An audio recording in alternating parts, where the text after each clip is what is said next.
Merci.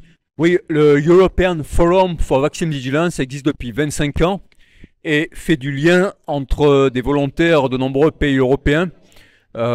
Depuis 2020, on a vraiment besoin justement de ce lien parce que nous sommes face à une guerre internationale. Et face à cette guerre internationale, nous avons besoin d'une résistance internationale. Nous sommes en Europe 447 millions d'habitants sur 27 pays. Il n'est pas possible que nous restions aussi isolés, aussi invisibles. Tout ce dont nous avons besoin, c'est d'une union manifeste, visible, qui fasse reculer ceux que nous avons en face et avancer vers nous tous ceux qui doutent encore.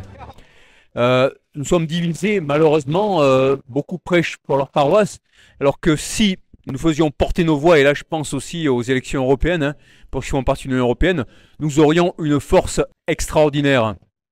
Là, on était à une manifestation hein, dont le slogan est « Mon corps, mon choix ». Et ça nous rappelle MeToo. Qu'est-ce qui a fait tomber le système du harcèlement sexuel aux États-Unis avec MeToo? Eh bien, c'est uniquement les témoignages.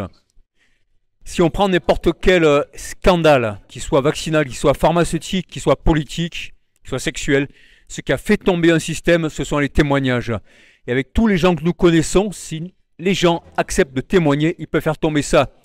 La preuve que les voix sont puissantes, c'est qu'ils cherchent à censurer la moindre voix. Hein. Alors que, justement, si les voix étaient inutiles, ils ne chercheraient pas à les censurer. Donc plus ils censurent, plus il faut parler. Mais pour ça, il faut aussi parler avec des victimes, des témoins de victimes, des proches des victimes. En allant voir les journalistes, en allant voir les hommes politiques, en leur montrant la réalité en face. Et ça peut vraiment faire tomber un système, ça peut faire basculer un système, parce qu'ils seront face à la souffrance brute, ils toucheront du doigt l'absurdité, la violence et la tristesse de tout ce système-là. Voilà. C'est vraiment ça, on est dans un scénario quelque part qui est un peu apocalyptique. Pourquoi? Parce que l'OMS est symbolisé par le serpent de l'Apocalypse qui entoure la Terre. Le serpent, c'est celui qui hypnotise, qui étouffe, qui pique. C'est le cerveau reptilien qui nous pousse à penser uniquement à nous-mêmes, alors que nous devons être plutôt dans la position de l'ange qui combat le serpent, c'est-à-dire le témoignage. L'ange, c'est le messager. Et si chacun de nous, nous devenons messagers, nous portons une parole de vérité face à des personnes influentes ou simplement dans la rue avec des portraits de victimes hein, qui sont très très fortes, nous pouvons peu à peu ébranler ce système et ça, il ne faut surtout pas en douter.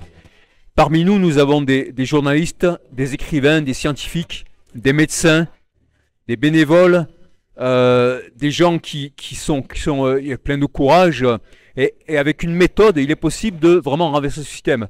Si on voit comment Rome avait gagné la guerre à l'époque de l'Empire romain, Rome a gagné toutes ces guerres parce qu'elle avait une méthode, quelque part une guerre scientifique. Et si on a les arguments, si on redonne la mémoire aux gens, si on leur montre que tout ça, en fait, c'est des choses qui ont commencé il y a des années et des années, avec des citations de prix Nobel comme Bertrand Russell ou Aldous Huxley, on peut vraiment faire prendre conscience qu'il y a quelque chose qui est prévu depuis longtemps. Et ensuite, c'est montrer aux gens que par la parole, par l'action, en portant plainte, en témoignant, il est possible vraiment d'amorcer un changement et de faire en sorte que tout ne soit plus pareil. Voilà.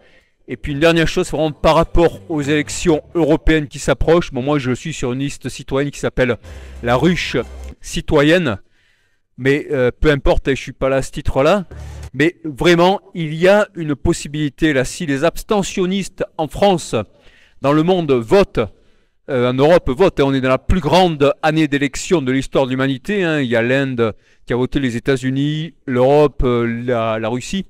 Il est possible de faire quelque chose. Donc, il ne faut surtout pas se dire je vais voter utile en votant pour des partis qui n'ont jamais fait le boulot au moment de la dictature sanitaire. Ils vont trahir, ils trahiront encore. Hein, mais voter pour les partis résistants qui ont toujours dit la vérité, qui ont toujours dit la vérité sur les vaccins, sur les masques et tout ça, et qui dénoncent les choses telles qu'elles sont. Donc, surtout, ne boycottez pas ces élections. Soutenez les candidats, hein, ceux qui sont vraiment du bon côté depuis le début, parce que ça serait vraiment triste de les abandonner. Merci beaucoup. Est-ce que tu pourrais juste dire de où tu viens? Voilà, alors moi j'habite à Grenoble, j'ai un collectif qui s'appelle GroLive, Grenoble Liberté Vérité. Je suis écrivain et photographe, je me suis présenté contre Olivier Véran, le ministre de la Santé français, en 2022 avec Ensemble pour la Liberté, le parti Martine Vonner, et puis avec l'Union Essentielle en 2021. Et voilà, donc j'ai aussi coordonné la plus grande action de témoignage sur les effets secondaires des vaccins le 10 décembre 2022. Il y avait 79 villes en France qui sont sorties avec des portraits des victimes. Et ça a été vraiment la plus grande action commune jamais organisée dans le monde sur les effets secondaires. Donc on sera là à Genève encore avec des portraits, on diffusera ça partout. Parce que vraiment, la force du témoignage, il n'y a rien qui les fait plus trembler.